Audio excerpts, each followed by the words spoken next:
Hi friends, welcome to my channel. இந்த 3 டிப்ஸை நீங்கள் ஃபாலோ பண்ணிங்கன்னா உங்களால் ப்ராப்பராக ஸ்டாக் மார்க்கெட்டை அனலைஸ் பண்ண முடியும். ஃபர்ஸ்ட் வந்து லுக் அட் த ட்ரெண்ட். அதாவது ஸ்டாக் மார்க்கெட்டில் இருக்கிற ஸ்டாக்கோட ப்ரைஸ் மூமெண்ட் எப்படி இருக்குது, அதோட chart and 50 days average, 100 days average, 1 year average. So இது எல்லாத்தையுமே நீங்கள் வந்து ட்ரேடிங் பிளாட்ஃபார்ம்ஸில் இதோட சார்ட் ஃபுல் டீட்டெயில்ஸ் அனாலிசிஸ் நீங்கள் வந்து பார்க்கணும். செகண்ட் வந்து அண்டர்ஸ்டாண்ட் த பிஸ்னஸ்.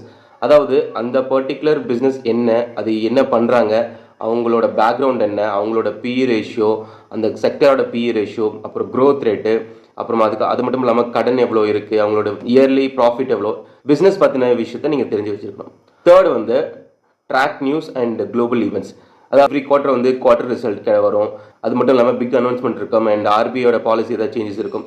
ஸோ இந்த மாதிரி எல்லா ஈவெண்ட்ஸ்லையுமே வந்து என்ன நடக்குது அப்படிங்கிறத தெரிஞ்சு வச்சுக்கணும். ஏன்னா இது எல்லாமே வந்து உங்களோட மார்க்கெட்டை டைரெக்டாகவோ இல்லை இன்டைரக்டாகவோ அஃபெக்ட் பண்ண நிறையவே சான்சஸ் இருக்குது. அண்ட் அது மட்டும் இல்லாமல் யூஎஸோட interest rate cut and crude oil price change, இந்த மாதிரி நிறையா ஃபேக்டர்ஸ் எல்லாமே வந்து உங்களுக்கு வந்து குளோபல் ஈவெண்ட்ஸாக வரும். அந்த குளோபல் ஈவெண்ட்ஸ் எல்லாத்தையுமே வந்து தெரிஞ்சு வச்சுக்கணும். அப்படி தெரிஞ்சு வச்சுருந்தா தான் மார்க்கெட்டில் என்ன ஸ்டாக் மேலே போகும், எந்த மாதிரி மூவ்மெண்ட்ஸ் இருக்கும் அப்படின்னு ஒரு கிளாரிட்டி கிடைக்கும். ஸோ இந்த 3 சிம்பிள் டிப்ஸை நீங்கள் ப்ராப்பராக ஃபாலோ பண்ணிங்க அப்படின்னா உங்களால் ஈஸியாக ஒரு ஸ்டாக்கை வந்து அனலைஸ் பண்ணி அது ரைட்டான ஸ்டாக்கா இல்லையா அப்படின்னு சொல்லி ஐடென்டிஃபை பண்ணி ஈஸியாக பிக் பண்ண முடியும்.